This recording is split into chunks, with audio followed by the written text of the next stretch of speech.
هيفيت خازن كو أفلانت سياسي بجهنا اتفاقا كيش بجهن دتشان لبيتن حكمتك اتفاقي بيتن دي بيتر خزمته خلق كردستان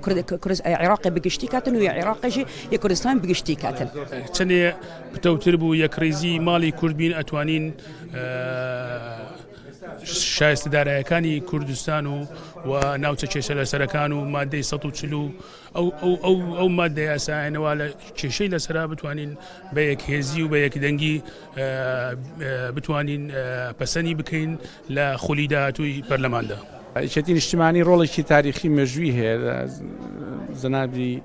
مام جەلالەوە لە بەغدا و ڕۆڵێکی ئیجابی پۆزیتیڤی لە نێوان لایەن و لایەنە سیاسیەکان جاجەکانی هەبووە لە کاتی خلافە هەمیشە عاملی یەک نزیک بوو لە یەک نزیک بوونەوە خێر بووە لە بینی هەموو لایەنە سیاسیەکانە. ئێستاش بە هەمان ڕۆحیەت و بە هەمان ڕۆڵەوە بە هیوای هەمان ڕۆڵەوە کار دەکەین. هاتنمان هەڵبەتە هەم بۆ ئەوەیە کە بەشێک بین لە پرۆسی سیاسی بەهێز و شەریکێکی حەقیقی بین لە عێراق و لە هەرێمی کوردستان و بە دڵنیای شەو ئینشاءالله لە جێی متمانەی و خەڵکە دەبین کە دەنجی بە